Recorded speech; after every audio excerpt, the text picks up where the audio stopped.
చిన్న ప్రార్థన చేసుకుందాము.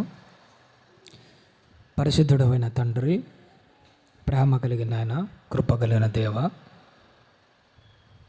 ఇంతవరకు పాటల ద్వారా మిమ్మల్ని మహిమపరచడానికి మీరు ప్రసాదించిన ఈ అవకాశాన్ని బట్టి వందనాలు తండ్రి. నిదాసునైన నేను కొన్ని నిమిషాలు ఇక్కడ నిలబడి మీ మాటలు మాట్లాడబోతుండగా మీరే నాలో ఉండి మా అందరి జీవితాలతో మాట్లాడతారని ఆశపడుతున్నాము తండ్రి. మీరు మాట్లాడితే మా జీవితాలు బాగుపడతాయి. మీరు మాట్లాడితే మా కుటుంబాలు నిలబడతాయి. మీరే నాలో ఉండి మాట్లాడతారని ఆశపడుతూ ముందున్న సమయాన్నంతా మీ ప్రేమ కలిగిన హస్తాలకు అప్పజెప్పుకుంటూ మా కొరకు ప్రాణం పెట్టి తిరిగి లేచిన యేసుక్రీస్తు వారి నామం పేరట ఈ ప్రార్థన అడిగి వేడుకొనుచున్నాము తండ్రి, ఆమెన్. చేరి వచ్చిన దేవుని పిల్లలైన ప్రతి ఒక్కరికి యేసుక్రీస్తు వారి నామం పేరట శుభాభివందనాలు తెలియజేయుచున్నాను. ప్రభునందు ప్రేమన దేవుని వాళ్ళారా, ఈరోజు బైబిల్ గ్రంథంలో నుండి కొన్ని నిమిషాలు మన ఆత్మీయమైన జీవితానికి ఉపయోగపడే విలువైన మాటలను చక్కగా ఆలోచన చేద్దాము. ఒకవేళ మీ పిల్లలు కాస్త అల్లరి చేస్తుంటే వాళ్ళని జాగ్రత్తగా చూసుకోవలసిందిగా ప్రేమతో మనవి చేస్తున్నాను. ఈరోజు దేవుడు మన కొరకు సిద్ధపరిచిన వాక్యము చాలా అంటే చాలా బాగుంటుంది. ప్రతి మాట దేవుడు మనల్ని ప్రేమించి ఈరోజు పలికించబోతున్న ఈ విలువైన మాటలు మన ఆత్మీయ జీవితానికి చాలా ఉపయోగపడతాయి. ప్రేమన దేవుని వల్ల ఒక మాట చెప్పుకొని మనము వాక్యంలోనికి వెళ్దాం. ఈ భూమి మీద పేరుగాంచిన గొప్ప గొప్ప వ్యక్తులని చాలామంది ఉంటారండి. మన భారతదేశంలో మన ఒక గాంధీ గారిని కానీ, స్వామి వివేకానంద గారిని, అంబేద్కర్ గారిని, ఇలా చాలామంది గొప్ప వ్యక్తుల గురించి మాట్లాడుకుంటుంటాం. మన దేశంలో చాలామంది గొప్ప వ్యక్తులు ఉన్నారు. విదేశాలలో కూడా మనుషుల దృష్టిలో గొప్ప వ్యక్తులు చాలామంది కనపడుతుంటారు. వీళ్ళందరూ ఏం చేస్తారంటే మన జీవితం సజావుగా సాగడం కోసం ఎన్నో మంచి మంచి మాటలు మాట్లాడుతుంటారు. మనుషులు చెప్పే మాటలు ఎట్లుంటాయంటే ఈ లోకంలో మనం ఎలా గొప్పవాళ్ళు కావాలనో చెబుతూ ఉంటారు. ఉదాహరణకు నాకు తెలిసిన ఒక వ్యక్తి ఉన్నాడు. ఆయన గురించి మీకు కూడా బాగా తెలిసే ఉంటుంది. ఆ వ్యక్తి ఏమంటారంటే, నువ్వు పుట్టేటప్పుడు పేదవాడిగా అయినా పుట్టు, కానీ చచ్చేటప్పుడు మాత్రం పేదవాడిగా సావద్దురా అని చెప్తాడు. అంటే ఈ మధ్యకాలంలో ఏం చేయాలన్నమాట, బాగా డబ్బులు సంపాదించుకొని ఒక గొప్ప స్థాయికి వచ్చి తర్వాత ఏమైపోవాలట, చచ్చిపోవాలట. ఆ మాటను మోటివేషన్గా తీసుకొని కష్టపడి పనిచేసే వాళ్ళు ఉన్నారు, రూపాయి వెనకేసుకునే వాళ్ళు ఉన్నారు, ఒక గొప్ప స్థాయికి వచ్చే వాళ్ళు కూడా చాలామంది ఉన్నారు. ఆ మాటనే మోటివేషన్ తీసుకొని గొప్ప స్థాయికి రావాలని లోకంలో ప్రయత్నం చేస్తున్నారు కదా. మనుషుల మాటలు ఎలాంటివంటే నిజంగా లోకంలో నేను గొప్ప చేయడానికే ప్రయత్నం చేస్తాయి. కానీ దేవుని మాటలు ఎలాంటివో తెలుసా, నిన్ను లోకంలో గొప్ప చేసేవి కాదు, కానీ రేపు నువ్వు పరలోక రాజ్యంలో తీర్పు రోజున దేవుని సింహాసనం ఎదుట నిలబడినప్పుడు నిన్ను తలెత్తుకునేలా చేసేది ఏంటో తెలుసా. ఈ లోకంలో గొప్ప గొప్ప వాళ్ళ మాటలు లోకంలో గొప్ప వాళ్ళని చేస్తాయేమో, కానీ రేపు దేవుని దగ్గర తలెత్తుకునేలాగా చెయ్యవు. ఈ బైబిల్ గ్రంథమందు దేవుడు రాయించిన ప్రతి మాట లోకంలో గొప్ప చేయడం కాదు, నిన్ను దేవుడున్న పరలోక రాజ్యంలో నువ్వు ఏ తప్పు చెయ్యకుండా నిర్దోషంగా నిలబెట్టి ధైర్యముగా గుండెల మీద చేసుకొని తలెత్తుకునేంత ధైర్యం ప్రసాదించేది ఏంటో తెలుసా. అవే దేవుడి మాటలు ప్రవణ దేవుని వాళ్ళ. అందుకోసమే మనము వేటి దగ్గర అజాగ్రత్తగా ఉన్నా పర్లేదేమో, కానీ దేవుని మాటల దగ్గర చాలా అంటే చాలా జాగ్రత్తగా ఉండాలి. ప్రతి మాట శ్రద్ధగా వినాలి, ప్రతి మాట మనసు పెట్టి జాగ్రత్తగా ఆలోచన చేయాలి. అలా మీరు నేను ఆలోచన చేస్తూ దేవుని వాక్యంలో నుండి ముందుకు సాగిపోదాం. ప్రమణ దేవుని వాళ్ళ ఈరోజు బైబిల్ గ్రంథంలో నుంచి ఒక అద్భుతమైన అంశాన్ని గురించి మనం చక్కగా ఆలోచన చేద్దాము. ఈరోజు మనం ఆలోచించబోయే అంశం ఏమిటంటే, మనసుంటే మార్గం ఉంటుంది. మనసుంటే మార్గం ఉంటుంది. చాలా బాగుంటుంది, మీరు శ్రద్ధగా వినాలమ్మా. మనసుంటే మార్గం ఉంటుంది అంటే దాని అర్థం ఏంటంటే, మనమే ఏదైనా ఒక పని చేయాలనుకోండి, పని చేయాలన్న దృఢమైన మనసు మొదట మనకు ఉంటే చాలు, ఆ పని ఆటోమేటిక్గా చేయడానికి ఒక దారి ఓపెన్ అవుతుంది. ఇలా చెప్తే మీకు అర్థం కాదేమో. ఉదాహరణకు మీకే ఏదైనా ఒక పాము గరిచింది, లేదంటే ఒక తేలు గరిచింది అనుకోండి. ఇక్కడ నుంచి ఒక 10 అడుగులు వేస్తే మీకు ఆ విషయానికి విరుగుడంది, మీరు బ్రతుకుతారు. ఆల్రెడీ మీకు పాము గరిచింది, ఆ విషయం లోపలికి ఎక్కుతుంది. ఒక 10 అడుగులు వేస్తే అక్కడ మీకు విషయానికి విరుగుడు ఉంది. ఈ లోపే నీ 2 కాళ్ళు ఎవడో నరికేశాడు. పరిస్థితి, నా కాళ్ళు లేవు కదా అని విషము యొక్క విరుగుడు కోసం పోకుండా అక్కడే ఉండిపోతామా? ఏం చేస్తామో తెలుసా? కాళ్ళు నింటే పరిగెత్తుకుంటూ పోయేవాళ్ళం. ఇప్పుడు కాళ్ళు లేవు కాబట్టిగా పాక్కుంటూ అయినా కానీ ఖచ్చితంగా పోతాం. కారణం ఏంటంటే మన మనస్సులో ఏం ఫిక్స్ అయిపోయాము? ఖచ్చితంగా నేను అక్కడికి చేరుకోవాలని ఫిక్స్ అయ్యాం కాబట్టిగా కాళ్ళు ఉన్నా కాళ్ళు లేకపోయినా పరిస్థితి ఎలా ఉన్నా కానీ నీకు మనసు ఉంది కాబట్టిగా ఒక మార్గము ఏర్పడుతుంది. నీ జీవితకాలంలో ఒకటి గుర్తుపెట్టుకో, పరలోక రాజ్యానికి పోవాలన్న మనసు మొదట నీకు ఉండాలి. చాలామంది ఏమంటారంటే, ఏమమ్మా దేవుని కోసం బతికి పరలోక రాజ్యానికి పోవచ్చు కదా అని అంటే, ఆ పరలోక రాజ్యానికి ఎవరు పోతారండి? అంతమంది నీతిమంతులు ఉన్నారా?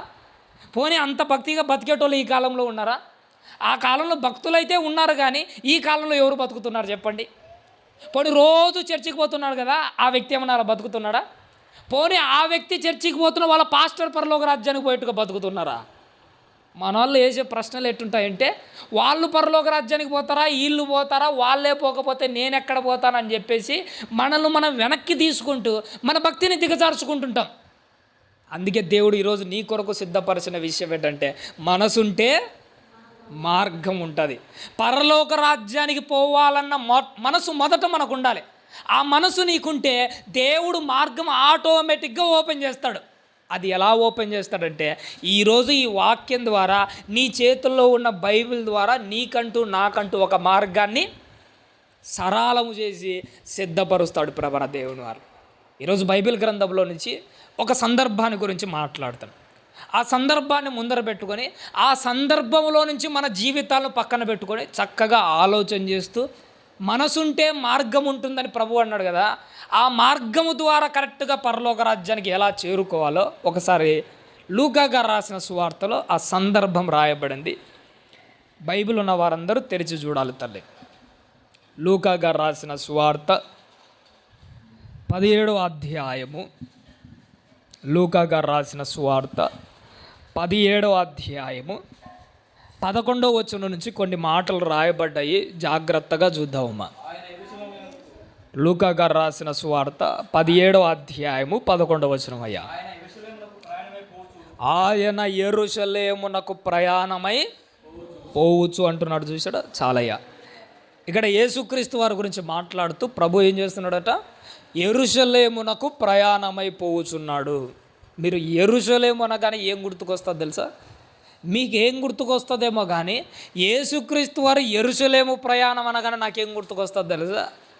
యేసుక్రీస్తు వారి కోసం కాసుకొని కూర్చున్న కొరడా దెబ్బలే గుర్తుకొస్తాయి. యెరూషలేము అనగానే యేసుక్రీస్తు వారి ముఖం మీద వేసే ఉమ్మే గుర్తుకొస్తుంది. యెరూషలేము ప్రయాణం అనగానే యేసుక్రీస్తు వారి పక్కలో పొడిచిన ఆ బల్లెపోటే గుర్తుకొస్తుంది. ఇంకొక విషయం చెప్పమంటారంటే, యేసుక్రీస్తు వారు యెరూషలేమునకు ప్రయాణం చేయబోయేటప్పుడే ఆ యెరూషలేములో ఏం జరుగుతుందో ప్రభువుకు ముందే తెలుసు. ఆ యెరూషలేముకు పోతే కొరడాలతో కొడతారని తెలుసు. ఆ యెరూషలేముకు పోతే పక్కలో బల్లెపోటు పొడుస్తారని తెలుసు. ఆ యెరూషలేముకు వెళితే తలను ముళ్ళ కిరీటం పెడతారని తెలుసు. ఆ ముళ్ళ కిరీటంతో ఒకడు పొడవాటి కర్ర తీసుకొని ఆయన తల మీద కొడతారని తెలుసు. ఆ వేదనతో ఆయన తల విలవిల్లాడిపోతుందని తెలుసు. చివరకు ఒక దారుణమైన చావు చచ్చిపోతాడని కూడా ప్రభువుకు తెలుసు. అన్నీ తెలిసినా కానీ యెరూషలేముకు ఎందుకు ప్రయాణం గడుతున్నాడు తెలుసా? ప్రభు దృష్టిలో ఒకే ఒక్కరున్నారు, ఆ ఒక్కనివి నువ్వే. ఈరోజు నేను యెరూషలేముకు చస్తానని తెలిసినా ఎందుకు పోతున్నానంటే, రేపు మీరు పాతాళానికి పోతే ఒక భయంకరమైన చావు మీరు చావకూడదంటే నేను ఈ చావాల్సిందే. ఈ సిలువలో నేను పడుతున్న వేదన 3 గంటలతో అయిపోతుంది. మా అంటే 3 గంటలకు నా ప్రాణం పోతుంది అనుకోండి. సిలువలో నేను పడుతున్న వేదన, నా ప్రాణము 3 గంటలతో పోతుంది. అదే నువ్వు నరకానికి వెళితే ఆ బాధ 3 గంటలతో పోయేది కాదు. 3 గంటల వేదన పక్కన పెట్టండి, అసలు చావే రాకుండా నరక యాతన అనుభవించే పరిస్థితి మీకుంది. మీరు ఆ వేదన పడకూడదంటే నేను యెరూషలేములో వేదన పడడానికి నా అడుగులు వేస్తూనే ఉండాలి. యేసుక్రీస్తు వారు యెరూషలేము వైపు వేస్తున్న ప్రతి అడుగులో నువ్వే గుర్తుకొస్తున్నావు ఆయనకు. ప్రతి అడుగులో నేను అడుగు వేయాలి, వాళ్ళు బాగుపడాలి. నేను ఈరోజు అడుగు వేయాలి, వాళ్ళ జీవితం నిలబడాలి. ఈరోజు నేను అడుగేయాలి, వాళ్ళ ప్రాణం కాపాడబడాలి. ఈరోజు నేను చచ్చిపోవాలి, వాళ్ళు బ్రతకాలి. దేవుడు ఆ రోజు అనుకొని వేసిన అడుగుల వలనే ఈరోజు దేవుని దయతో క్షేమంగా మందిరంలో కూర్చొని వాక్యం విని మన బ్రతుకులు సరిదిద్దుకొని, ఒకవేళ పాపం చేసిన ప్రభువాని క్షమాపణ అడిగి బ్రతుకుతున్నామంటే కారణం ఏంటో తెలుసా? ఆ రోజు ప్రభు వేసిన ఒక పునాది. యెరూషలేముకు ప్రయాణం అయిపోయేటప్పుడు ఆయన మనసులో ఆయనే నువ్వే ఉన్నావు. ఎప్పుడైనా ఈ శ్రమల దినాల గురించి అని ఆలోచన చేస్తుంటే యేసుక్రీస్తు వారు ఆ రోజు యెరూషలేముకు పోయేటప్పుడు ఒక సందర్భం నన్ను బాగా కకావికలం చేసేది. ఎప్పుడైనా కానీ యేసుక్రీస్తు వారిని మీకు తెలిసిన సందర్భమే, తలను ముళ్ళ కిరీటం పెట్టారని అంటారు, చూసినారా? ఒకప్పుడు ఇప్పుడైతే చెవులు కుట్టడానికి మిషన్స్ వచ్చాయి మన ఆడపిల్లలకి, చిన్నపిల్లలకు. ఆ మిషన్తో చాలా స్పీడ్గా కుట్టేస్తున్నారు, పెద్దగా నొప్పి కూడా లేకుండా. అవసరమైతే అది ఒక రకమైన మెడిసిన్ కూడా వాడుతున్నారు. ఇప్పుడు చెవు కుట్టినప్పుడు పెద్దగా నొప్పి లేదు, కానీ ఒకప్పుడు తుమ్మ ముళ్ళులు అనేవి ఒకటి ఉండేవి. వాటిని తీసుకొని సూదులతో గుచ్చి చెవులు కుట్టేవాళ్ళు ఒకప్పుడు. అసలు అలా గుచ్చుతుంటే ఎట్టుండేదో తెలుసా? అబ్బా, ఆ చిన్న బిడ్డ ఏడుస్తుంటే ఆ వేదన, అబ్బా, అది కళ్ళారా చూసినప్పుడు మనసు తరుక్కుపోయేది. నాకు అనిపించింది, ఆ ముళ్ళుతో చెవు కుడుతున్నే అంత బాధ ఉంటే ఆ తుమ్మ ముళ్ళుతో తలను గుచ్చుతే ఎట్టుంటుంది? అదే ఒక భయంకరమైన ముళ్ళతో ఒక కిరీటం మీద అల్లి తలను పెడితే ఎట్టుంటుంది? తలను పెట్టడం కాదట, ఒకడట పొడవాటి రెల్లు అంటే ఒక కర్ర తీసుకొని యేసుక్రీస్తు వారి తల మీద కొట్టాడట. అసలు ఆ నొప్పికి తలకు ఒక్కొక్క ముళ్ళు దిగుతుంటే ఆ రోజు ప్రభు ఎంత యాతన అనుభవించుంటాడో తెలుసా? కానీ నోరెత్తి మాట్లాడలే. కారణం ఏంటంటే ఈరోజు నేను నోరెత్తి మాట్లాడితే, ఎందుకురా నాకు ఇలా చేస్తున్నావని అంటే, రేపు నువ్వు నరకంలో నుంచి తప్పించుకొని బయటికి రాలేవు. నువ్వు ఆ బాధలోంచి బయటికి రాకూడదంటే ఈరోజు ఆయన నోట్లో నుంచి మాట రాకూడదు. అందుకోసమే సైలెంట్గా ఉన్నాడు. కొట్టినా తిట్టినా, తలను ముళ్ళ కిరీటం పెట్టిన, అవసరమైతే పక్కలో బల్లపు పోటు పొడిచిన, ఒక్క మాట కూడా మాట్లాడుకున్నాడు. ఈ బాధలు భరించడానికి ఎక్కడికి పోతున్నాడట ఆయన? యెరూషలేమునకు ప్రయాణమైపోవచ్చు సమరయ గలిలయ మధ్యగా వెళ్ళుచుండెను. ఆయన ఒక గ్రామములోనికి వెళ్ళుచుండగా ఎంతమంది వచ్చారట ఆయనకు? 10 మంది కుష్ఠరోగులు. అది యేసుక్రీస్తు వారికి ఎదురుగా వచ్చి అంటున్నాడు, చూశాడు. యేసుక్రీస్తు వారు యెరూషలేమునకు ప్రయాణం అయిపోతుంటే యేసుక్రీస్తు వారిని ఎదుర్కోవడానికి ఎంతమంది కుష్ఠరోగులు వచ్చారట? 10 మంది కుష్ఠరోగులు వచ్చారు. ఇప్పుడు ఒక మాట చెప్పమంటారు, ఈ మధ్యకాలంలో కుష్ఠరోగం వచ్చిందనుకోండి, ట్రీట్మెంట్ ఉంది. మన గవర్నమెంట్ హాస్పిటల్లో కూడా కుష్ఠరోగానికి ట్రీట్మెంటు ఇస్తున్నారు. ఇప్పటికి కూడా ఏం టెన్షన్ పడకుండా తగ్గిపోయేది. కానీ 2000 ఏళ్ళ కిందట కుష్ఠరోగం వస్తే ఎటుంటుందో తెలుసా? ఉదాహరణకు మన ఊరిలోనే ఒక కుష్ఠరోగం వచ్చిందనుకోండి, ఆ వ్యక్తిని ఇంట్లో పెట్టుకునే వాళ్ళు కాదు, ఆ వ్యక్తిని ఊరులోకి రానిచ్చే వాళ్ళు కాదు, అసలు అతనితో మాట్లాడే వాళ్ళు కాదు, అతన్ని పలకరించేవాడు కాదు, ఊరు చివరకు తన్ని తగిలేసేవాళ్ళు. సొంత కుటుంబం కూడా కల్లారా చూసేది కాదు వాళ్ళకు. కుష్ఠరోగం వస్తే ఎంత దారుణంగా ఉంటుందంటే ఆ రోజుల్లో ఒంటరి బ్రతుకు ఊరి చివరన. కుష్ఠరోగం వస్తే ఒక వ్యక్తిని దూరం ఎలాగైతే పెడతారో, నువ్వు పాపంలో బ్రతుకుతున్నావు అనుకో, రేపు నీ పరిస్థితి ఎట్టుంటుందో తెలుసా? నరకంలో నీ జీవితం కూడా అంతే. నీ గురించి నీ చుట్టుపక్కల ఎంతమంది ఉన్నా కానీ నీ గురించి పట్టించుకునేవాడెవడు ఉన్నారు. ఉదాహరణకు కుటుంబాన్ని ఇడిచిపెట్టి కుష్ఠరోగం వచ్చి ఊరి చివరన ఒకడు పడి ఉన్నాడు, వాని చుట్టూ కుష్ఠరోగులు ఎంతమంది ఉంటేనేంటి? ఆడి కుటుంబంతో వాడు కలవకపోతే, వానికి సంతోషం లేకపోతే, చుట్టూ ఎంతమంది కుష్ఠరోగులు ఉన్నాను బతుకేంది? వాళ్ళ పరిస్థితి ఎట్టుంటుందో రేపు నరకానికి వెళ్తే మన పరిస్థితి కూడా అంతే. మన చుట్టుపక్కల ఎంతోమంది ఉంటారు, వాళ్ళు నీతో పాటే కాలిపోతుంటారు, వాళ్ళను వాళ్ళే కాపాడుకోలేరు, నిన్నెవరు ఓదారుస్తారు? ఇక్కడ చిన్న ముళ్ళు గుచ్చుకున్నది అనుకోండి, నీ తల్లి నిన్ను ఓదారుస్తుంది, ఏం కాదులే తల్లి తగ్గిపోతుందని. రేపు నీ తల్లితో పాటు నువ్వు కూడా నరకంలో కాలిపోతుంటే నీ తల్లి ఏం కాదులేమ్మా రేపు తగ్గిపోతుంది ఈ మంటలు అనగలదా? పోనీ ఒక వారానికి తగ్గిపోతుందిలే తల్లి ఓడ్చుకోనగలదా? ఆ మాట అనడానికి ఆ తల్లి నోట్లోంచి మాట వస్తుందా? రాలేదు. కారణం ఏంటంటే అక్కడ పరిస్థితి అంత దారుణంగా ఉంటుంది. భూమి మీద నువ్వు ఓడ్చుకోవడానికి ఏదో ఒక మాట వస్తుందేమో, కానీ అక్కడ నీ పరిస్థితి చాలా దారుణంగా ఉంటుంది. నీ చుట్టుపక్కల ఎంతమంది ఉన్నా కానీ నీకు ఎలాంటి సహాయము చేయలేరు. ఈ కుష్ఠరోగుల పరిస్థితి కూడా అంతే. ఇప్పుడు నేను కుష్ఠరోగుల గురించి ఒక మాట చెప్పి మళ్ళీ వాక్యంలోనికి వస్తాను. ఒక వ్యక్తి కుష్ఠరోగం వచ్చిందనుకోండి, ఆ వ్యక్తిని మొదట ఏం చేస్తాడంటే ఒక యాజకుడు అనే వాళ్ళు ఉంటారు. ఆ యాజకుడు వెళ్ళి అతను పరీక్షణ చేస్తాడు. అతని శరీరాన్ని మొత్తం చూసి అతని కుష్ఠరోగం వచ్చిందనుకోండి, వెంటనే అతను ఏం చేస్తాడో తెలుసా? ఇతడు ఊడిలోకి రావడానికి ఇతనికి ఏం లేదు, ఇక అర్హత లేదు అని తేల్చి చెప్తాడు. ఎప్పుడైతే ఆయన తేల్చి చెబుతాడో అతని ఊరిలోకి రానియడు. అందరూ కలిసి ఊరు బయటికి తగిలేస్తాడు. ఆ యాజకుడు ఎలాంటి వాడు? రేపు తీర్పు రోజున నువ్వు కూడా వచ్చి నిలబడతావు, చూసినావా? యాజకుడు ఒక వ్యక్తి కుష్ఠరోగం ఉందా లేదని శరీరాన్ని పరిశీలన చేస్తాడు. ఒకవేళ అతని కుష్ఠరోగం లేదంటే ఊరిలోకి రానిస్తాడు, ఉందంటే ఊరి బయటికి తగిలేస్తాడు. ఆయన శరీరాన్ని పరిశీలన చేస్తే మన ప్రభు తీర్పు రోజున నీ దేహాన్ని కాదు పరిశీలన చేసేది, నీ బ్రతుకును పరిశీలన చేస్తాడు. ఒకవేళ నీలో పాపం కనపడిందా, పరలోక రాజ్యానికి రానివ్వడు. అదే ఊరి చివర నరకానికి తగిలేస్తాడు. ఈ లోపు నువ్వు చేయాల్సింది ఏంటో తెలుసా? నీ జీవితానికి పాపం అంటుకోకుండా జాగ్రత్తగా ఉండాలి. రోగంతో ఉన్నా ఏం టెన్షన్ పడాల్సిన అవసరం లేదు. లాజరు ఉన్నాడు, రోగంతోనే చచ్చిపోయాడు. రేపు ఒకవేళ తీర్పు రోజున లాజరు నిలబడినప్పుడు నీకు రోగం ఉంది, నీకు ఒంటి నిండా కురుపులు ఉన్నాయి, నువ్వు పరలోక రాజ్యానికి అర్హత లేదని ప్రభు ఏమన్నా అతను వెనక్కి తోసేస్తాడా? లేదు. కారణం ఏంటంటే ప్రభు శరీరాన్ని చూసేవాడు కాదు, తీర్పు రోజున నీ బ్రతుకును చూసేవాడు. అందుకోసం నీ కాన్సన్ట్రేషన్ అంతా దేని మీద ఉండాలో తెలుసా? బ్రతుకు మీద, బ్రతుకు మీద, బ్రతుకు మీద. దేవుడు ఏదైతే చేయమని చెప్తాడో మనము అది అసలు చేయం. దేవుడు ఏదైతే ఇది అనవసరం నాయనా అని చెప్పామంటే దానినే మనం గట్టిగా పట్టుకుంటాం. శరీరం గురించి పట్టించుకోకుండా అంటే మన పరిస్థితి ఏంటంటే ప్రతిరోజు ఉదయాన్నే లేచి అద్దం ముందర నిలబడి మన ఫేస్ను మనమే చూసుకుంటుంటాం. ఒక చిన్న మొటిమ లేచింది అనుకోండి, పరిస్థితి ఏంటి? దాన్ని తీసేసుకోవడానికి ఎన్ని చేస్తారో, పసుపు రాయడం, వేపాకు రాయడం, కలబంద రాయడం, అవసరమైతే యూట్యూబ్ ఓపెన్ చేసి గంట సేపు చూస్తారట వీడియో ఆ ఒక్కదాన్ని తీసేసుకోవడానికి. ఎంతోమందిని అడుగుతారట ఆ ఒక్క మొటిమని తీసేసుకోవడానికి. ఏంటి ఒక్క మొటిమ తీసేసుకోవడానికి ఇంత సమయాన్ని వెచ్చించి అంత ప్రయాసపడుతున్నావు కదా, మరి నీ లేకొచ్చిన ఒక్క బలహీనత తీసేసుకోవడానికి నువ్వు ఎంత సమయాన్ని వెచ్చించావు? బైబిల్ ముందర పెట్టుకొని ఎంత ధ్యానించావు? ఎంతమందిని అడిగావు నాలో ఈ బలహీనత ఉంది తీసేసుకోవాలి, ఏం చేయాలి, ఏం చేస్తే నాలో తొలగిపోతుంది ఇది? పోనీ ఒక్కసారైనా కానీ నా బలహీనత తీరిపోవాలని ఎన్నో దాంట్లో యూట్యూబ్ ఓపెన్ చేసి దాంట్లో ఎన్నో చూసావు కదా నీ శరీరాన్ని బలహీనతల కోసము.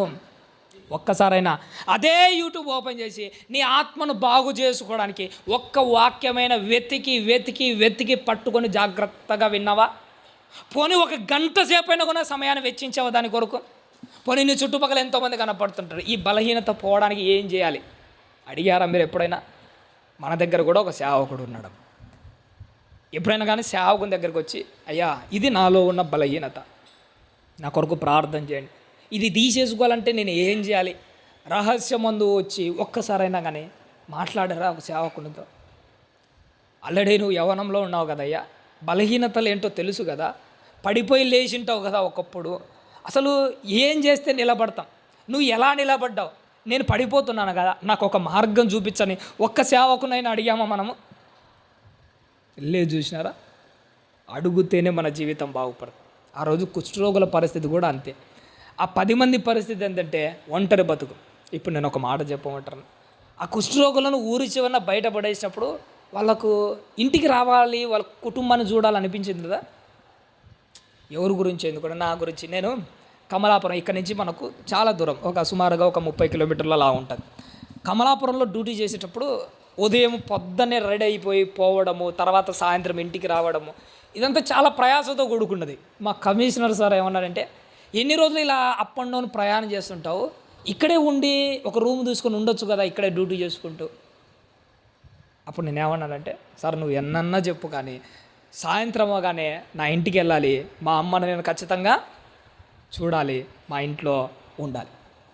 మనం కుటుంబానికి దూరంగా ఉండలేం. పరిస్థితి ఎన్నన్నా ఉండి, ఎన్ని డ్యూటీలన్నీ, ఎలాంటి పరిస్థితులన్నీ, సాయంత్రం అయ్యేలాగా ఇంటికి రావాలి, కుటుంబంతో ఉండాలి, కుటుంబంతో మాట్లాడాలి. ఇప్పుడే ఇలా ఉంటే ఇదే పరిస్థితే మీకు అర్థమైతే రేపు నువ్వు పరలోక రాజ్యానికి పోయిన తర్వాత నువ్వు అనాల్సిందే, రేపు చనిపోయిన తర్వాత నువ్వు అనాల్సింది ఏంటో తెలుసా? ఎన్నన్నా ఉండు, ఈ లోకంలో ఎంతమందన్నా నాతో ఉండి, నేను చచ్చిపోయిన తర్వాత పరలోక రాజ్యానికి పోవాలి, ఆయనతో ఉండాలి, ఆయనతో గడపాలి. ఈ దృఢమైన నిశ్చయం అన్నది ఎప్పటికీ మనలో నుండి పోకుండా చూసుకోవాలి ప్రేమైన దేవుడు.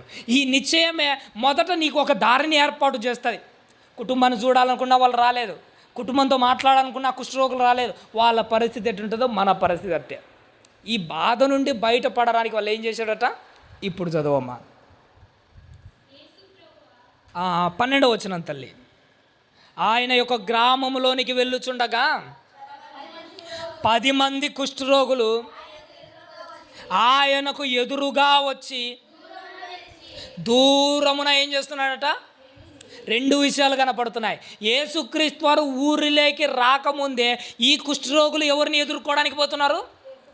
ప్రభువుని ఎదుర్కోవడానికి పోతున్నారు. ఊరిలోకి పోయిన తర్వాత ఎందుకు రాలే?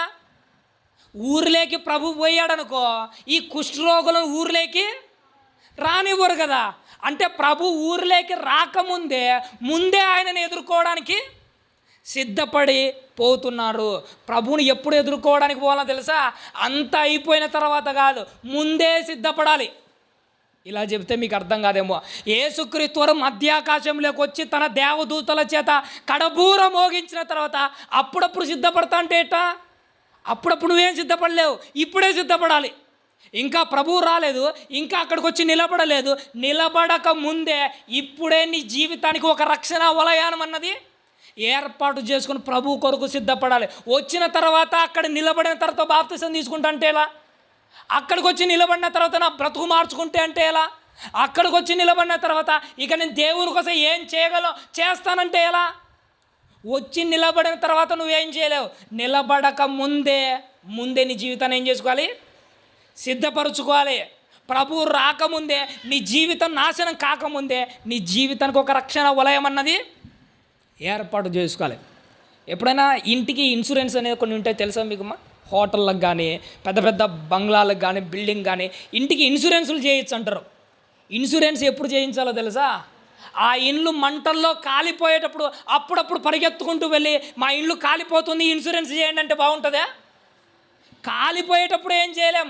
కాలిపోకముందే ఎప్పుడైనా జరిగే ప్రమాదం ఉంటుందని అర్థమైతే ముందే సిద్ధపడాలి వీటి కోసం. ఇది నీకు అర్థమైతే కాలిపోయేటప్పుడు ఏమి చేయలేనట్టు రేపు నువ్వు నరకంలో కాలిపోయేటప్పుడు కూడా నువ్వేమీ చేయలేవు, అక్కడ ఏమి చేయలేవు. కాబట్టి ఇప్పుడే నీ జీవితానికి ఒక ఇన్సూరెన్స్ చేసుకోవాలి. ఏంటా ఇన్సూరెన్స్ అంటే? వాక్యం ద్వారా నిన్ను నువ్వు కట్టుకోవడమే దేవుని కొరకు నీ సిద్ధపాటు. ఇదే దేవుని నుండి ఎక్స్పెక్ట్ చేస్తున్నాడు. వాళ్ళు అనుకున్నారు ప్రభు ఊరిలోకి పోకముందే మేము ప్రభు దగ్గరికి వెళ్ళాలి. పోయి ఎక్కడ నిలబడ్డారట? వచ్చి ఎలా నిలబడ్డారట? దూరంగా నిలబడ్డారట. ఎందుకు దూరంగా నిలబడ్డారు? దగ్గరికి రావచ్చు కదా.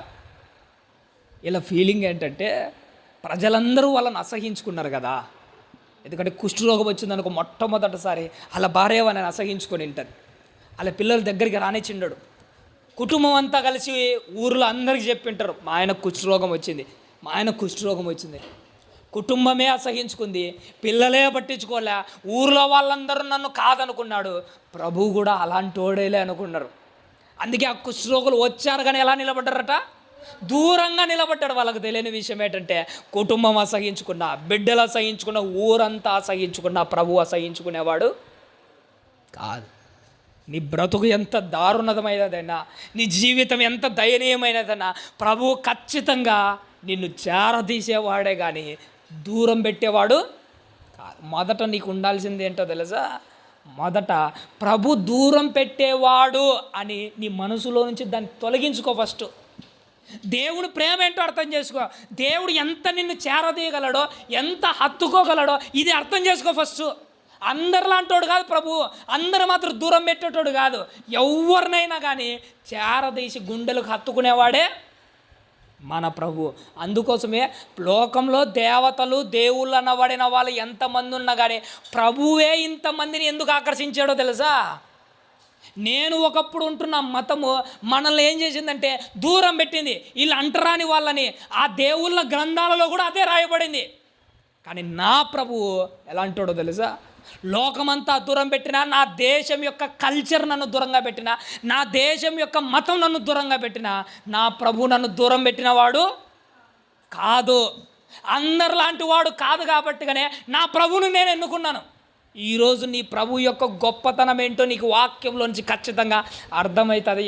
అలాంటి దేవుడు ఈ లోకంలోనే ఎవడు లే. ఈ కుష్ఠరోగులు అదే అనుకున్నారు, ఏం చేద్దాం పాపం అందరిలాంటి వాడేలే అనుకొని దూరంగా నిలబడ్డాడట. కానీ నీకున్న రోగాన్ని బట్టి, నీకున్న పాపాన్ని బట్టి అసహించుకునేవాడు కాదు. ఎప్పుడైనా కొంతమందికి రోగాలు వస్తుంటాయి చూసినారా?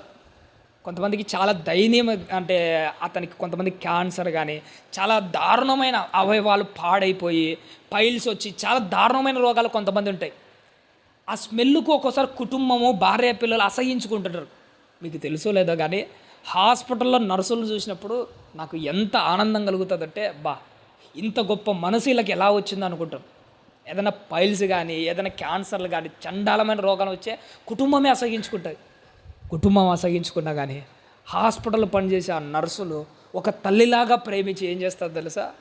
వాళ్ళు చేసే సేవ అమోఘమైనది. మదర్ తెరిసా చూపించిన దారి అలాంటిదే. వీళ్ళకి ఈ మార్గం ఎలా వచ్చిందనుకుంటున్నారు? ఇదంతా కేవలం ప్రభువును బట్టే. ఒకప్పుడు ప్రభు రోగులను అసహించుకోలేదు. ఆ ప్రభువు చూపించిన మార్గం వీళ్ళకు తెలుసు కాబట్టిగా దేవుని వాక్యాన్ని హత్తుకున్న క్రైస్తవ నర్సులందరూ, నిజంగా చెప్పాలంటే ఆ మిషనరీలందరూ చూపించిన దారి ఇది. ఒకప్పుడు భారతదేశానికి క్రైస్తవ మిషనరీలు పంపించిన నర్సులు ఏం చేశారో తెలుసా? ప్రేమతో ఒక రోగిని అసహించుకోకుండా చేసిన సేవ లాంటిది. వాళ్ళు చేసిన ఆ సేవ ఈరోజు మన దేశంలో ఎంతోమంది నర్సులకు మార్గదర్శకమైంది.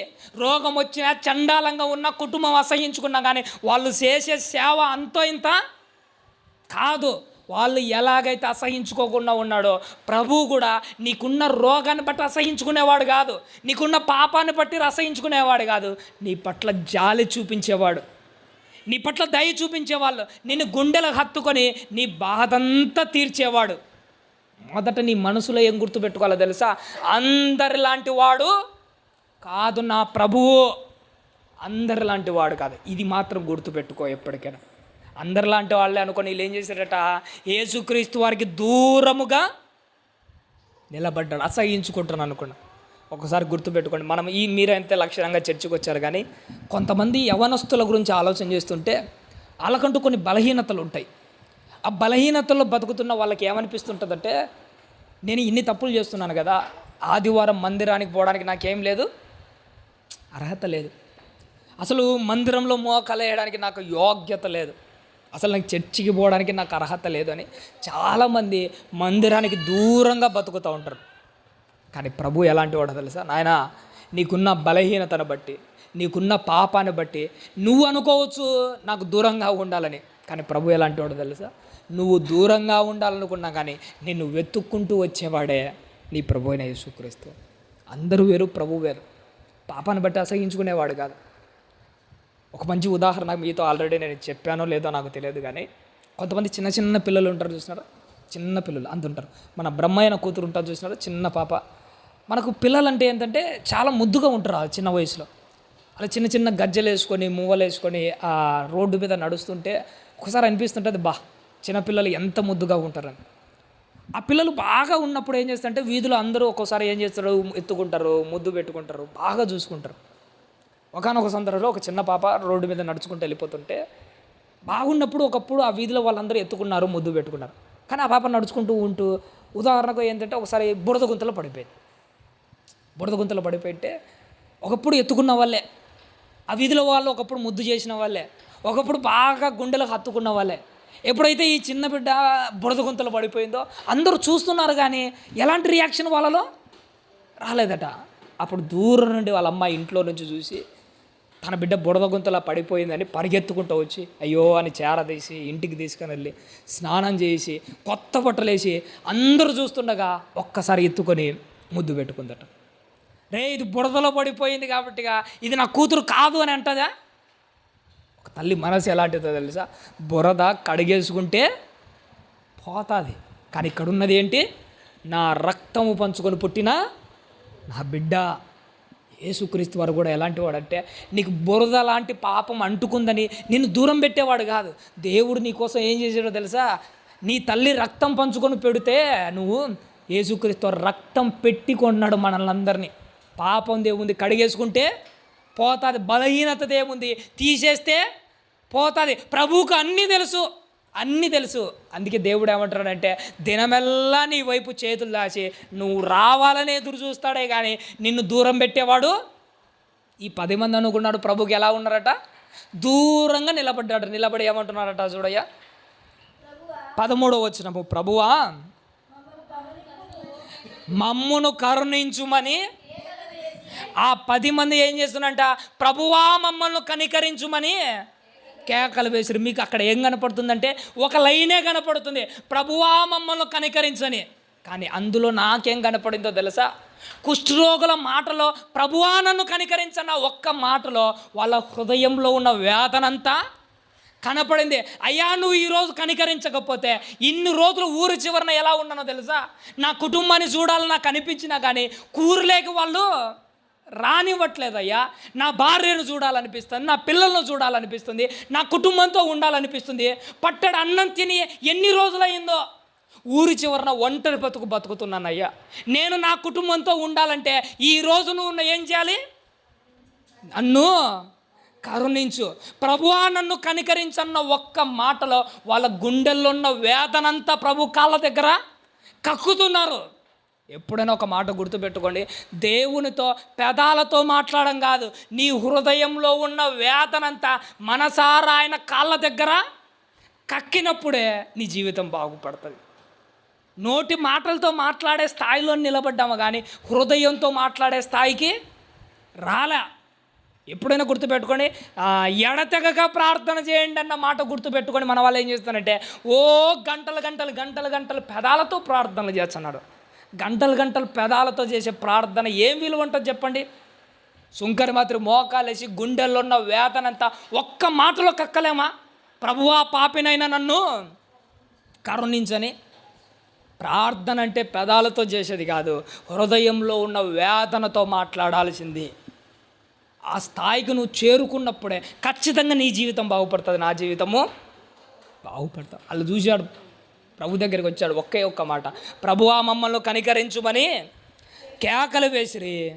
ఆయన వారిని చూచి మీరు వెళ్ళి, సరే ఒకప్పుడు ఏ యాజకులైతే మీరు పనికి మాలిన వాళ్ళు, మీరు ఊర్లోకి రావడానికి అర్హత లేదు అని చెప్పారు, అదే యాజకుల దగ్గరికి వెళ్ళి మీరు ఇప్పుడు మిమ్మల్ని మీరు కనపరుచుకుపోండి.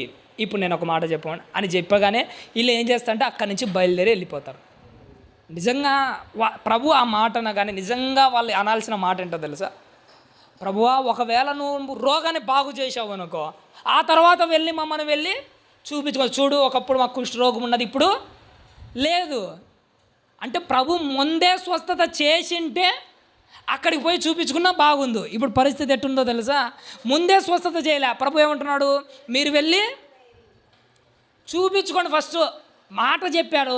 మాట చెప్పగానే వాళ్ళలో ఉన్న గొప్ప విశ్వాసం ఏంటో తెలుసా? చెప్పింది ఎవరు ఈ మాట? ప్రభువు చెప్పాడు. ప్రభువే మాట చెప్తే ఇక మేము సంశయించడం ఎందుకు? అందుకే ప్రతిసారి ఏం జరుగుతుందంటే యేసుక్రీస్తు వారు గుడ్డి వాళ్ళకు మాట ద్వారా స్వస్థత చేశారు, కాలు లేని వాళ్ళకు వెంటనే స్వస్థత చేశాడు, అందరినీ వెంటనే చేశాడు. కానీ ఈ 10 మంది కుష్ఠరోగులను మాత్రము వెంటనే ఇలా చేతులు పెట్టి కానీ ముఖం మీద అదే బురద చల్లి కానీ ఏదో ఒకటి చేసి వాళ్ళని వెంటనే స్వస్థత పరచలే. ఏం చేశాడో తెలుసా? వాళ్ళకు ఒక మాట చెప్పాడు, ముందు మీరు వెళ్ళి యాజకులకు కనపరుచుకోండి. వాళ్ళ విశ్వాసం ఎంత గొప్పదంటే ఆ మాటను నమ్మి వెనుక తిరిగినారు చూసినారా? అది నాకు బాగా నచ్చింది. చెప్పింది ప్రభువే అనుకొని ధైర్యంగా నమ్మిపోతున్నారు చూసినారా? ఎప్పుడైనా ఒక మాట గుర్తుపెట్టుకోండి, దేవుడు నీ కొరకు నా కొరకు ఒక మాట ఎప్పుడైనా చెప్పినప్పుడు మొదట నీకు ఉండాల్సింది ఏంటో తెలుసా? మొదట నీకు ఉండాల్సింది నమ్మి ప్రభువును స్వీకరించాలి. ప్రభు మాట మీద మనకు ఉండాల్సిన నమ్మకం అది పోగొట్టుకోకూడదు ఎప్పటికీ. వీళ్ళు పోతున్నారట, పోయేటప్పుడు మధ్యలో ఏమైపోయారట, 10 మంది శుద్ధులు అయిపోయారట, 10 మంది బాగుపడ్డారట. 10 మంది బాగుపడితే ఒక్కనికి ఒక ఆలోచన వచ్చింది. ఏంట ఆలోచనట? 15వ వచనము తల్లి. వారిలో ఒకడు తనకు స్వస్థత కలుగుట చూచి గొప్ప శబ్దముతో దేవుణ్ణి మహిమపరచుచు ఎవరి దగ్గరికి వచ్చారట? అది తనకు స్వస్థత కలగడం చూసి, రే ఇన్ని రోజులు నా భార్యకు దూరంగా ఉన్నాను కదా, పరిగెత్తుకుంటూ నా భార్య దగ్గరికి పోదాం అనుకున్నాడా? నా కుటుంబం దగ్గరికి పోదాం అనుకున్నాడా? పోనీ ప్రభువే చెప్పాడు కదా యాజకుని దగ్గరికి పోమ్మని, పరిగెత్తుకుంటూ అక్కడికి పోయి వద్దాం అనుకున్నాడా? యాజకుని దగ్గరికి పోవడం ముందు ముఖ్యం కాదు. మా కుటుంబం ఎప్పటికైనా ఉంటుంది, ఆ యాజకుడికి ఎప్పుడైనా ఉంటాడు, కానీ ప్రభువే ఎప్పటికీ ఈ ఊరిలో ఉన్నాడు. అందరికంటే మొదటి ప్రియారిటీ ఎవరికి ఇస్తున్నాడు తెలుసా? ప్రభువుకు. ఎప్పుడైనా గుర్తుపెట్టుకోండి, నీ జీవితంలో ఒక సందర్భం ఎదురైనప్పుడు మొదట కుటుంబమా, మొదట సమాజమా, మొదట ప్రభువా, మొదట ఎవరు అన్న ప్రశ్న వస్తే ఈ కుష్ఠరోగం మాదిరి మొదటి నిర్ణయం ఏముండాలో తెలుసా? మొదట ప్రభువు, దాని తర్వాతనే ఇంకేదైనా. ఎందుకంటే ఇలాంటి మేళ్ళు జరగడానికి కారణమైందే ప్రభు. కుటుంబానికి విలువ ఇచ్చామనుకో, కుటుంబంలో కలవడానికి సహాయం చేసింది ఎవరు ఇక్కడ? ప్రభు. మొదట ప్రభువును పట్టించుకోకుండా కుటుంబం దగ్గరికి పరిగెత్తడం ఏంటి? మొదట ప్రభువును పట్టించుకోకుండా ఆ యాజకుని దగ్గరికి పరిగెత్తడం ఏంటి? మొదట మేలు చేసిన ప్రభువును గుర్తించు, మేలు చేసిన ప్రభువును గురించి ఆలోచించి, మొదట తనకు స్వస్థత కలగడం చేసి పరిగెత్తుకుంటూ ప్రభు దగ్గరకు వచ్చి ఏం చెల్లిస్తున్నాడట? కృతజ్ఞతాస్తుతులు చెల్లించను. చాలు తల్లి. ఒకప్పుడు మన జీవితాలు ఎటుంటాయంటే, మీరు ప్రతి ఆదివారం కృతజ్ఞత ప్రార్థన చేస్తున్నారు చూసినారా? నాకు చాలా సంతోషం అనిపించిందండి. ఏంటి ఆ సంతోషం అంటే, వారానికి ఒకసారైనా మనం కృతజ్ఞతాస్తుతులు చెల్లిస్తున్నాం. నిజం చెప్పమంటారండి, వారానికి ఒకసారి కృతజ్ఞతాస్తుతులు చెల్లించడం కాదు, మన జీవిత కాలంలో చేసిన ప్రతి మేలును బట్టి ప్రతిరోజు ఏం చెల్లించాలో తెలుసా? కృతజ్ఞతాస్తుతులు. మేలు పొందిన వెంటనే కృతజ్ఞతాస్తుతులు. మా ఫ్రెండ్ గాడు సుదర్శన్ అనే ఒకడు ఉన్నాడండి.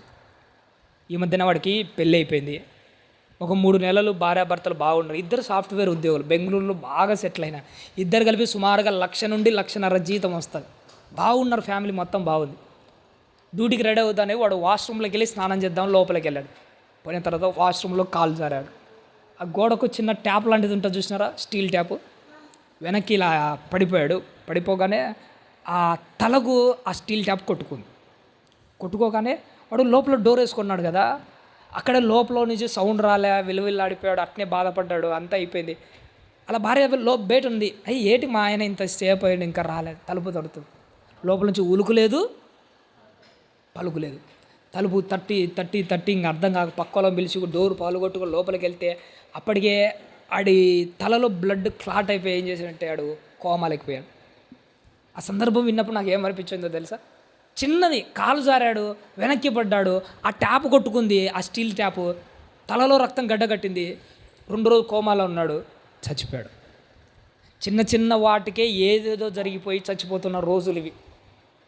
మనమైతే రోజు క్షేమంగా ఉన్నాం, ప్రయాణాలు చేస్తున్నాం, ఎన్నో యాక్సిడెంట్లో చచ్చిపోయే వాళ్ళ కళ్ళ ముందర కనపడుతున్నాం. కళ్ళ ముందర వికట జీవులు, కాళ్ళు చేతులు తెగిపోయి తల ఎగిరిపోయి నుజ్జు అయి చచ్చిపోయేటోళ్ళు ఉన్నాం. మనం బతుకుతున్నాం. పరిస్థితి ఎంత బాగుందంటే, మన పరిస్థితి ఇంత బాగున్నప్పుడు ప్రభువా ఎవ్వరికీ లేని ఈ భాగ్యాన్ని ప్రతిరోజు నాకు అనుగ్రహిస్తున్నావయ్యా అని కృతజ్ఞతాస్తుతులు చెల్లించే వాళ్ళు ఎవరున్నారు చెప్పండి? చేసే ప్రతి మేలును బట్టి దేవుని కృతజ్ఞతాస్తుతులు చెల్లించాలి. ఈ మధ్య ఆఫ్రికా ఖండం ఒకటి ఉంటుంది చూసినారా? కొన్ని ఆఫ్రికా ఖండంలో కొన్ని ఎడారి ప్రాంతంలో తినడానికి తిండి లేక మట్టి తిని బతుకుతున్నారు తెలుసా? మట్టి నిజంగానే వాళ్ళని చూసినప్పుడు, ఆ వీడియోలు చూసినప్పుడు కళ్ళకు నీళ్ళు వస్తుంటాయి. అరే వాళ్ళు మట్టి తిని బతుకుతుంటే దేవుడు ఈరోజు మనకు 3 పూటల కడుపు నిండా భోజనం పెడుతున్నాం. మట్టి తిని బ్రతుకుతున్న వాళ్ళతో పోల్చుకుంటే మనల్ని ఒక గొప్ప స్థాయిలోనే పెట్టారు. మరి దేవునికి కృతజ్ఞతాస్తుతులు చెల్లించే వాళ్ళు ఎవరున్నారు చెప్పండి? అవసరం వస్తే ప్రభు అనే వాళ్ళు ఎక్కువైపోయారు, కానీ చేసిన మేలు బట్టి ప్రభువానికి వందనాలు ప్రభు అని నిమిషానికి చేసిన మేలును బట్టి కృతజ్ఞతాస్తుతులు చెల్లించే వాళ్ళు లేరు. ఎవరు కనిపించట్లేదు ఇప్పుడు మన దేవుని వారు. ఎంతోమంది రాత్రి మంచం మీద పడుకుంటే రాత్రి పడుకున్న వాళ్ళు తెల్లారు లేయట్లేదు తెలుసా? చచ్చిపోతున్నారు. పరిస్థితి రాత్రికి అన్నీ అయిపోతున్నాయి. కానీ ప్రతిరోజు నువ్వు ఉదయాన్నే లేస్తున్నావు, అన్నీ బాగున్నాయి, చాలా బాగున్నాయి. బతికినందుకు కృతజ్ఞతాస్తుతులు చెల్లించేది ఇది ఏదమ్మా? పోయిన సంవత్సరంలో ఇక్కడ మన పొద్దుటూరులో మన అనిల్ అని అన్నాడు చూసినాడా, వాళ్ళ స్టూడెంట్ ఒకడు ఉన్నాడు. వాళ్ళ నాన్నకట ఉదయం పొద్దు నుంచి గుండెల్లో నస్తుందట. ఉదయం నుంచి గుండెల్లో పెయిన్ వస్తుందంటే వాళ్ళ కొడుకుని తీసుకుని ఏం చేశాడంటే మన పొద్దుటూరులో ఇక్కడ గాంధీ రోడ్లో ఒక హాస్పిటల్కి వచ్చాడు. డాక్టర్ దగ్గర టోకన్ తీసుకున్నాడు. అందరినీ పిలిచాడు ఒకరి తర్వాత ఒకరు. వీళ్ళ వంతు కూడా వచ్చింది. వెళ్ళారట. ఆయన వాళ్ళ కొడుకు ఇద్దరు వెళ్ళి డాక్టర్ ముందర సీట్లో కూర్చున్నాడు. కూర్చున్న తర్వాత డాక్టరు వాళ్ళ కొడుకున్నాడు మాట్లాడుతున్నాడు. ఏమైంది మీ నాన్నకంటే, ఇదే డాక్టర్ గారు, ఉదయం నుంచి మా నాన్నకు గుండెల్లో నస్తుందని ఇప్పుడు హాస్పిటల్కి వచ్చాము, చాలా ఇబ్బంది పడుతున్నారని అనగాడు. అనగానే డాక్టర్ సరే ఏందో నేను చూస్తానని చెప్పేసి ఏం చేసంటే ఇలా చేయి పట్టుకొని నాడి చెక్ చేస్తున్నాడట. ఎప్పుడైతే డాక్టర్ నాడి అట పట్టుకున్నాడో ఆ నాడి కొట్టుకోవట్లేదట. డాక్టర్కి డౌట్ వచ్చిందట, ఏంటి నాడి కొట్టుకోవట్లేదు, ఏదో తేడా కొడుతుందని చెప్పేసి చెయ్యి మార్చి చెక్ చేశాడట. ఆయన నాడి కొట్టుకోలేదట. డాక్టర్ కాస్త భయం ఎక్కుపోయింది. ఇంతకుముందు ఎవరు పెట్టుకున్నా కానీ నాడి కొట్టుకుంటుంది, ఈయనకైనా నాడి కొట్టుకోవట్లే, ఇప్పుడే కదా నా కళ్ళ ముందు వచ్చి కూర్చున్నాడు. సరే ఆయన చైర్లోంచి లేచి వెనక్కి వెళ్ళి స్టెథోస్కోప్ పెట్టి గుండెల దగ్గర చెక్ చేసాడట. గుండె కూడా కొట్టుకోవట్లేదట. కూర్చున్నవాడు కూర్చున్నట్టే చచ్చిపోయాడటండి. నిజంగా ఆ సందర్భం వినగానే హాస్పిటల్కి వచ్చాడు, టోకన్ తీసుకున్నాడు, డాక్టర్తో పరీక్షించుకుందామని వచ్చి చైర్లో కూర్చొని అట్నే చచ్చిపోయాడు. పరిస్థితి కొన్ని ఆలోచన చేస్తుంటే ఇప్పుడు బాగున్నట్టే ఉంటుంది, ఎప్పుడు ఏమైపోతుందో తెలియని రోజులు అయినా కానీ ఎంత క్షేమంగా బ్రతుకుతూ తింటూ ఆరోగ్యంగా ఉంటూ ఎంత బాగున్నాము. ఒక్కసారి అలా గవర్నమెంట్ హాస్పిటల్కి వెళ్ళి చూసామనుకో, హాస్పిటల్లో నెల మగ్గుతున్న వాళ్ళు ఉన్నారు చూసినారా. బయట పరిస్థితి బాగుంటుంది కానీ హాస్పిటల్ ఏ పని చేయక హాస్పిటల్ బెడ్ మీద సిరంజీలు పెట్టుకుంటూ ఇంజక్షన్లు వేసుకుంటూ హాస్పిటల్ నలిగిపోవడం ఎట్టుంటో తెలుసా. ఒక్క నెల రోజులు హాస్పిటల్లో నలిగిన వాడికి జీవితం మీద విరక్తి కలుగుతుందట. అలాంటి వాళ్ళు ఎంతోమంది హాస్పిటల్లో ఇబ్బందులు పడుతున్నాడు. కానీ నువ్వు క్షేమంగా ఉంటున్నావు కదా, అన్నీ బాగున్నాయి కదా, మరి దేవునికి కృతజ్ఞతాస్తుతులు చెల్లించింది. ప్రాణం పోలేదు, కడుపు నిండా భోజనం చేస్తున్నావు, ఆరోగ్యంతో ఉన్నావు, ఎలాంటి పరిస్థితి లేకుండా ఇన్ని బాగా ఉంటే దేవుడికి నిజంగా చెప్పాలంటే వారానికి ఒక్కసారి కాదు మనం కృతజ్ఞతాస్తుతులు చెల్లించాల్సిందే. నిమిషానికి మనం దేవునికి కృతజ్ఞతాస్తుతులు చెల్లిస్తూనే ఉండాలి. అందరూ వేరు, మనం వేరు. ఎందుకంటే మనం ప్రేమతో చేయాలండి. పరలోకంలో దేవదూతలట, ఇది ఒక సందర్భం చెప్పి నేను ముగిస్తాను. పరలోకంలో దేవదూతలట దేవుణ్ణి పరిశుద్ధుడు పరిశుద్ధుడు పరిశుద్ధుడు అని ఏం చేస్తుంటాయనను స్తుతిస్తూ గణపరుస్తూ ఉంటాయట. నాకు అనిపించింది అవి పనులు దూతలు ఆయనను పొగుడుతూ ఉంటాయి. పనివాళ్ళు పొగడం కంటే, పనివాళ్ళు చేసేదానికంటే దేవుని పిల్లలు హృదయపూర్వకంగా చేయడము చాలా గొప్పగా ఉంటాయి. ఇది మీకు అర్థం కావాలంటే మన ఇంట్లో ఒక వంట మనిషి ఒక వ్యక్తి ఉంటాడు.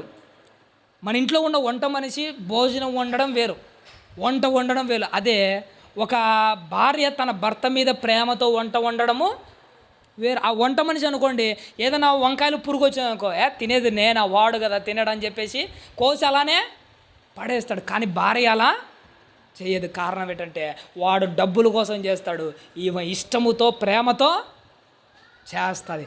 పనోళ్ళకు సొంత వాళ్ళకు తేడా అది. దేవుడు కూడా పరలోకల దేవదూతలు అవి మనస్ఫూర్తిగా చేస్తున్నాయి, ఎలా చేస్తున్నాయో మనకు తెలియదు, అవి చేస్తున్నాయి. అవి చేసేదానికంటే నువ్వు ప్రేమతో చేయడమే ఇష్టం. దేవునికి కృతజ్ఞతాస్తుతులు చెల్లించడం ఇష్టం. అందుకే ఒక మాట గుర్తుపెట్టుకోండి, ప్రభువాని కష్టం వచ్చినప్పుడు ప్రభువాని ఎలాగైతే అంటున్నావో, కష్టం తీరిపోయిన తర్వాత ప్రభువుకు కృతజ్ఞతాస్తుతులు చెల్లించడం కూడా అలానే ఉండాలి. అందుకోసమే ఇక్కడ నీకు నాకు దేవుడు చెబుతున్న మాట ఏంటంటే, మనసుంటే మార్గం ఉంటుందని ఎందుకు చెప్పాడంటే, వాళ్ళు ప్రభువు దగ్గరికి చేరుకోవడానికి ఊరు లేకపోతే అవకాశం ఉండదు, ప్రభువు రాకపోతే వీళ్ళకి అవకాశము ఉండదు. వాళ్ళ ఉద్దేశం ఏంటంటే ప్రభువు వచ్చే టయానికి ఎలాగైనా పోవాలి, ఊరిలోకి రాకముందే ప్రభువుని ఎదుర్కోవాలి, మా జీవితాన్ని బాగు చేసుకోవాలి. వాళ్ళకు మనసు ఉంది కాబట్టిగా వెతుక్కుంటూ పోయారు, ప్రభు దగ్గర నిలబడ్డారు, వాళ్ళ జీవితాన్ని బాగు చేసుకున్నారు. ప్రభు ఏమన్నాడంటే, నాయన నీ విశ్వాసమే నిన్ను, ఇంటికి వెళ్ళిన తర్వాత చదువుకోండి, నీ విశ్వాసమే నిన్ను ఏం చేసిందట, స్వస్థత పరిచింది. అందుకే తల్లి, ఆయన విశ్వాసం ఆయన స్వస్థత పరుస్తే నీ విశ్వాసం నీకేం చేయాలో తెలుసా, నిన్ను స్వస్థత పరచకపోయినా పర్లేదు ఈ లోకంలో. నీ విశ్వాసం నువ్వు ఒక చెట్టును ఎత్తి సముద్రంలో పేయకపోయినా పర్లేదు. నీ విశ్వాసం నీ కడుపు నిండా భోజనం పెట్టకపోయినా పర్లేదు. నీ విశ్వాసం నీ రోగాన్ని స్వస్థత చేయకపోయినా పర్లేదు. నీ విశ్వాసం నీ కొరకు ఈ లోకంలో ఏం చేయకపోయినా పర్లేదు. ఒక పరలోక రాజ్యాన్ని తెచ్చిపెడితే చాలు. నీ విశ్వాసం దేవుని దగ్గర తలెత్తుకునేలాగా చేస్తే చాలు. నీ విశ్వాసం నిన్ను పరలోక రాజ్యంలో ఒక గొప్ప స్థాయిలో నిలబెడితే చాలు. అలాంటి గొప్ప జీవితం మనలోకి రావాలంటే మన జీవితం రోజు రోజు కొద్దిగైనా భక్తిని ఏం చేసుకుంటున్నాలే, పెంచుకుంటూ, మన విశ్వాసాన్ని పెంచుకుంటూ, మన నీతిని పెంచుకుంటూ ఉండాలి. చివరిగా నేను ఒక్క మాట చెప్తాను, మీ జీవితాంతం మర్చిపోకండి. బాప్తిసం తీసుకున్న తర్వాత నీకంటూ కొత్త విశ్వాసము, కొత్తలో ఒక భక్తి, కొంతలో కొంత నీతి ఒకటి ఉంటుంది చూసినారా. నేను అంటాను, నీ విశ్వాసం పెరగకపోయినా పర్లేదు, ఉన్న విశ్వాసం దిగజారకుండా ఉంటే చాలు. బాప్తిసం తీసుకున్న తర్వాత నీకంటూ కొంత విశ్వాసం వచ్చింది కదా, కొత్తలో నీకంటూ ఒక భక్తి ఉండింది కదా, కొత్తలో నువ్వు చదివిన బైబిల్ ఎన్ని గంటలు చదివా నీకు గుర్తుంది కదా. నేను చెప్తాను, ఆ విశ్వాసము, ఆ భక్తి, ఆ నీతి, ఆ క్రియలు పెరగకపోయినా పర్లేదు, ఉన్నది దిగజారకుండా ఉంటే చాలు. ఇప్పుడు మన పరిస్థితి ఎట్టుందో తెలుసా? పెరగడం కాదు, రోజు రోజుకు మనది ఏమైపోతుంది, దిగజారిపోతుంది. ఒకప్పుడు నీ భక్తి ఎంత, ఇప్పుడు నీ దగ్గర ఉంటున్న భక్తి ఎంత. ఒకప్పుడు నీ దగ్గర విశ్వాసం ఎంత ఉండింది, ఇప్పుడు నీ దగ్గర ఉన్న విశ్వాసం ఎంత ఉంది. నీది పెరగడం కంటే దిగజారడమే ఎక్కువైపోతుంది. అందుకే దేవుడు నా నుండి ఎక్స్పెక్ట్ చేస్తున్నాడు ఏంటంటే, పెరగకపోయినా పర్లేదు నాయన, ఉన్నది దిగజారకుండా ఉంటే చాలు తల్లి. అందుకోసమే నీ జీవితంలో, నా జీవితంలో, ఈ వ్యక్తుల జీవితాన్ని గుర్తుపెట్టుకొని వాళ్ళకు ఒక మనసు ఉంది, ప్రభు దగ్గరికి వెళ్ళి ఎలాగైనా నేను బాగుపడాలని. నీ మనసు కూడా నీకు ఒక మార్గాన్ని చూపించలేటంటే, ఎలాగైనా నా కుటుంబాన్ని బాగు చేసుకోవాలి, ఎలాగైనా నా జీవితాన్ని బాగు చేసుకోవాలి, ఎలాగైనా నేను పరలోక రాజ్యం పోవాలన్న మనసు నీకుంటే దేవుడు ఖచ్చితంగా ఒక మార్గాన్ని చూపించి నిన్ను నడిపిస్తాడు. ప్రమణ దేవుని వారిలో ఆలస్యమైంది క్షమించండి, ఇంకా ఉంది. మీరు ఇంటికి వెళ్ళిన తర్వాత ఆ సందర్భాన్ని ఓపికగా చదువుకొని మంచి విషయాలు తెలుసుకుంటారని ఆశపడుతూ, ఓపికతో విన్నందుకు మీకు అందరికీ నా నిండు మనసుతో వందనాలు తెలియజేస్తూ ఈ నా మాటలు ముగిస్తున్నాను.